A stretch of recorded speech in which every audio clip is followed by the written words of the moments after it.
Hi there. Hello.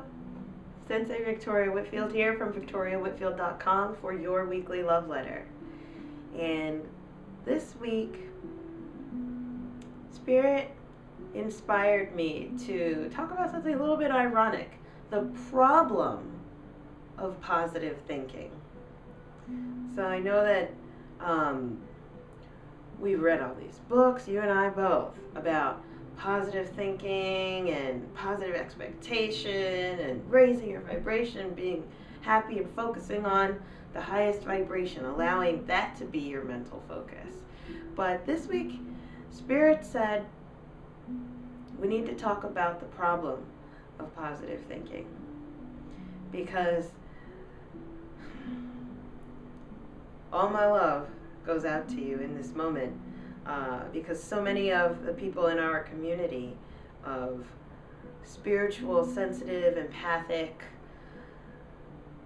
loving, listening people, this issue, the issues that come, the unfortunate repercussions of focusing only on the positive, we don't really get to talk about. And we wonder why so many of us are worried about feeling like a fraud, or worried about being found out, or worried about being not good enough, or not happy enough, or not thin enough, not healthy enough, not making enough. In such a positive, high vibrational community such as ours, why do we still have these feelings? Why is it so common?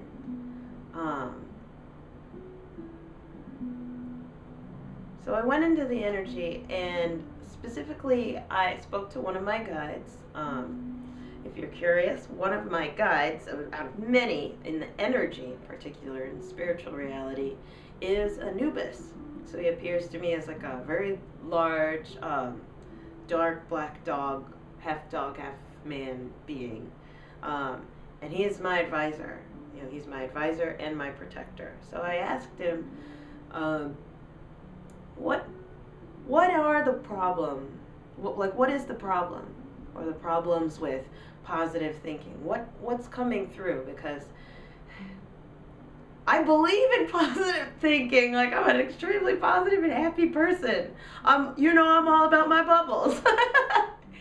If I don't have them, or if I don't get to see something bright and shiny and happy, I get into a funk. And he came up with 3 things in particular about what are the problems with positive thinking. 1, only focusing on the positive. And we're going to go into more of an extreme sense. This is not to say that you shouldn't focus on the positive. It's just, okay, we're going to work back from only focusing on the positive and then coming back to finding where's this happy medium between the positive and not so positive. If we're only looking at the positive things in our environment and in our lives and in our current experience, you're going to be limited. Believe it or not, focusing on the positive can limit you. One example that is coming first and foremost in the energy to illustrate that is with a business. If you only look at the strengths of your business and do not acknowledge where we're lacking, say you have tremendous customer service, you are the bomb at customer service, there's nobody that can touch you in terms of how much you care and take care for people, but you're disorganized. But we spend the time focusing on the customer service because that's where we shine, that's where it's bright and awesome and stand out. But if we don't acknowledge the part where we're not shining, where there's this sense of disorganization, or issues with time, or issues with money going on in the background, that limits you. It limits your ability to give love and give that high vibration of customer service, because of the things that are the broken and untied loose ends going on in the background. So it limits your focus. You're only focused on the positive. or in an argument with someone, if we have a disagreement, when you're only focusing on the positive, you won't acknowledge what the issue is. So that's 1 out of 3 problems that Anubis sent this week as food for thought. This is just food for thought about what are the problems with positive thinking. Secondly, it can numb you. So if we're only looking, say, for the color yellow in your entire environment, it'll limit your ability to see red, your ability to see green, your ability to see blue, just like, okay, so limitation. But in addition to that, if we continue only looking for yellow, it will also numb your ability to encounter the other colors while you're focused on only looking for yellow, yellow, yellow, yellow, yellow. And then certain shades of yellow may even get ruled out because we're becoming even more focused only on seeing the yellow or the positive. So we're limited rather than seeing the full spectrum of our life and experiencing the full spectrum of our life experience. We're only looking at one portion, and then on top of that, within the vantage point that you're allowing yourself to see, Anubis specifically said, and I'm reading like the notes that I channeled from him before hitting this video, emotional clarity is obscured. Your emotions within that, your perception within that space that you're allowing yourself to see are going to be dialed back to compensate for only being in positive energy.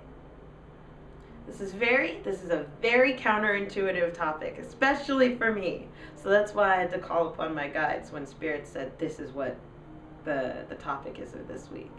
So I don't know who I'm speaking to, whose life in particular is going to be touched by this conversation, but I'm trusting and following. So come with me on this journey. And lastly, he said that it'll silence you. The third and final problem with positive thinking is that it can silence when we're ready to express disagreement or not being in alignment or acknowledge darker emotions such as depression, anxiety, anger, frustration, or just feeling unsettled. It'll silence those because we're only focused on, I have got to remain positive. Sometimes it's healthy to acknowledge that what that person said was totally inappropriate. Rather than always being the bigger person, always being the happy, the strong one, bringing up the group. If someone says something that rubs you the wrong way, it will, if you're only focused on being positive, that will blindside you. Your ability to respond rather than react in the moment, big difference, I'll get there in a second. Your ability to respond in the moment is stunted because you've been limited by constantly practicing only positive thinking. You've been numbed to the feelings of non-positive feelings, right? The things that are out of alignment, we're just kind of numb to that. And then on top of that, your mastery has been in expressing, seeing, and encountering positivity. So the expression of anything that is not that is silenced because the mastery has been on the positive end of the spectrum. My prayer for you is that you find yourself fully expressed, that you live a full spectrum life. That's why my favorite color is rainbow. Okay, I know in a previous video, you were like, aha, if you're my student, you know what my favorite color is. My favorite color is rainbow. because I believe in seeing the full spectrum. I believe in experiencing the full spectrum of life. There's a saying, Tony Robbins says he's learned recently to zig and you zag, right? You have a whole week of being on point, say with your juicing and your eating green and eating clean and taking care of your body, and you're zigging, and then there's a day where you zag, where you know what, I remember what that triple chocolate fudge sundae explodey death by chocolate ice cream, cake crazy was. I'm going to treat myself. And no, it's not cheating. Who are you cheating on? No, you zig and you zag, right? There's a full spectrum of life. We don't want you to miss out on having all the sensations and experiences that your soul is designed to enjoy in this lifetime. So I'm hearing the Oracle card deck call in the energy right now, but I just want to punctuate the fact that positive thinking on its own, if you only focus on that and only stay in your yoga mindset where everything is gravy and awesome, but then it's time to go to court to defend your honor or defend someone that you love, but you're too yogaed out to be able to come back to center. Full spectrum is what we're talking about here. And that's the problem with positive thinking. But I'm going to go to the deck again. So let's see what card is going to come out this week.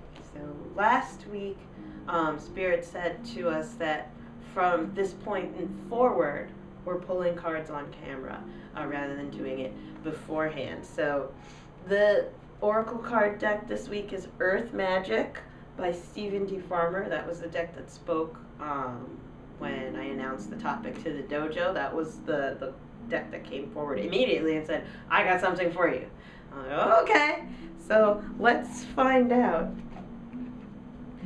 what the cards have to say. So again, as you shuffle, you're just calling in the angels, calling in guidance, renewing your trust in Spirit that whatever is about to come forward is what we need to know right now, what you need to know right now. And I'm asking, what do we need to know about the problems with positive thinking? And I saw a bright light out of the corner of both my eyes and just felt like this is the card. So, wolf instinct.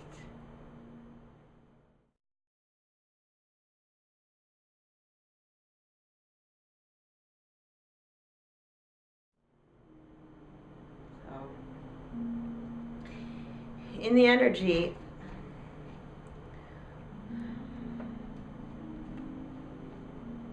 I'm hearing so much in and around this card about exactly why this one's coming forward, but I just want to do a little bit of art analysis first and foremost. It looks like there are two mountain peaks. So there's a wolf in the foreground,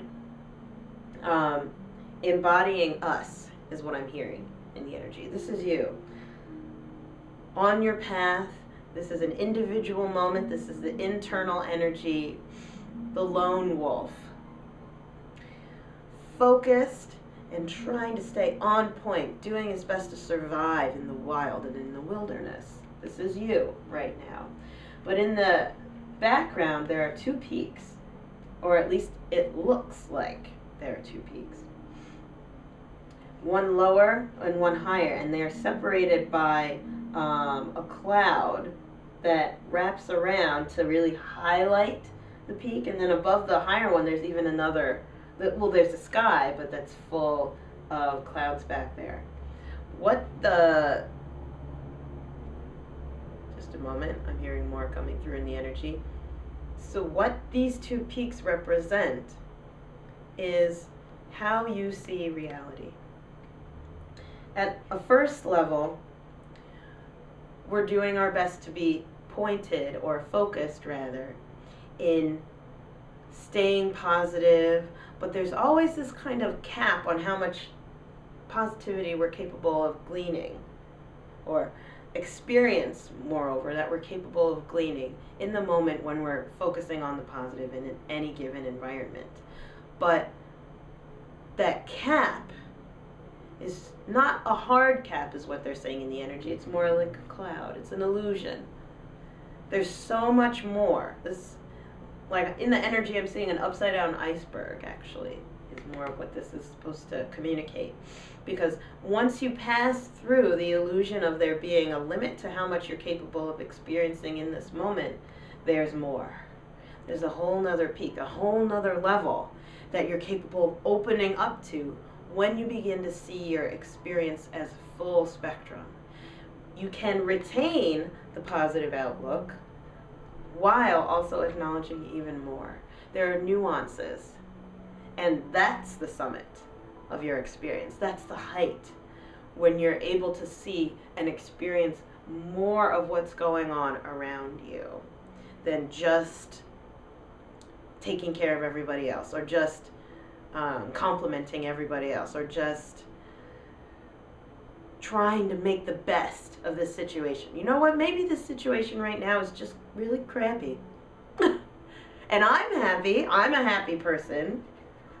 And I love what I do. I believe in my personality being a positive, optimistic person. But you know what? This relationship right now just isn't working. What if I was honest with myself about that? And this is where the instinct idea comes in on the card, is what they're saying to me. You know when you are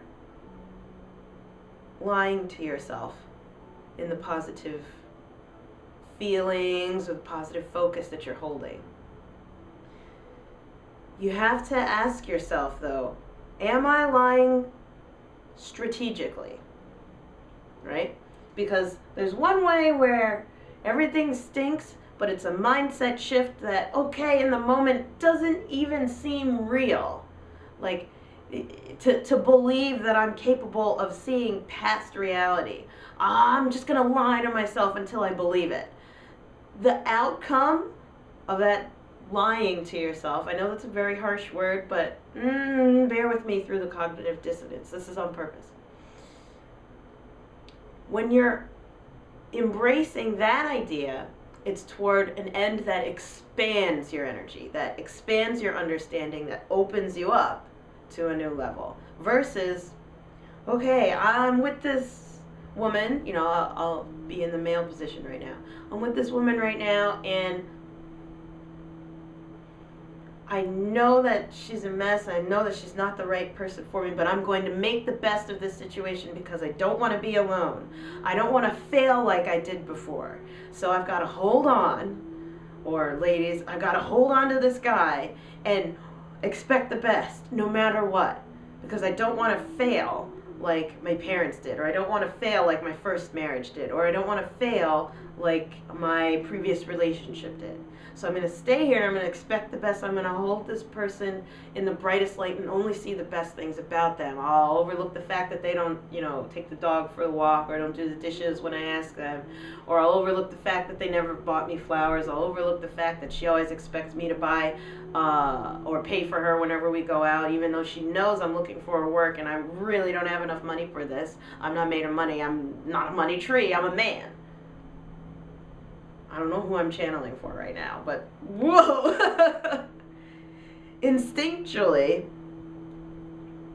you know that lie is taking you towards feeling smaller, keeping you down,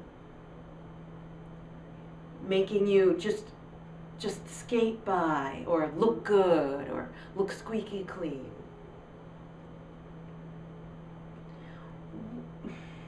You don't have to do that to yourself. Sometimes positive thinking can be toward an end that is not for your expansion, but instead is to keep you in line.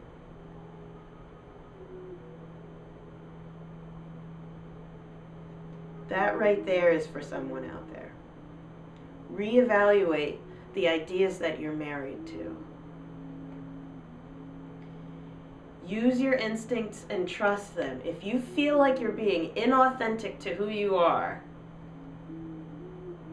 not going to church,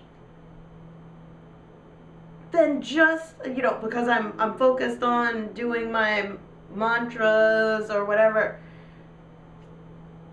acknowledge the instinct and confront it head on. Go to a church or go to a few churches and see which one speaks to you, rather than think, oh, I'm spiritual, not religious, God is out of style.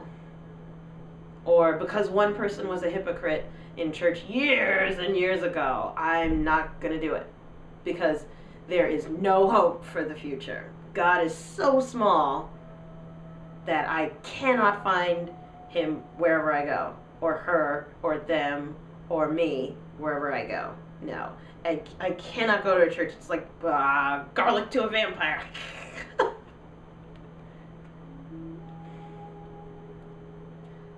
What we're really talking about this week, I'm hearing to say right now, is stepping into another level of honesty in your life. You're capable of it. Your instincts know. Trust your gut. Okay? When you're practicing positive thinking, is it for a purpose of expansion, or is that toward an end that makes you feel smaller? Send me an email back for what's coming up with you, because this is a really provocative, kind of edge conversation that really entails more needing to be said. So I'm interested to hear what's coming up for you, what's on your mind in conjunction with this. I'm sending you all my love. Okay? And by the way, if you ever want to send me a love letter, you're welcome to. I'm open to receiving love just as much as I pour it out. So, mwah! I look forward to whatever I'm going to receive off of that. And just thank you so much, by the way, for your support. The love letters are over 1 year strong, and I'm going to keep delivering. So I'm excited to share even more with you. Mwah, mwah, mwah. See you next week. Bye.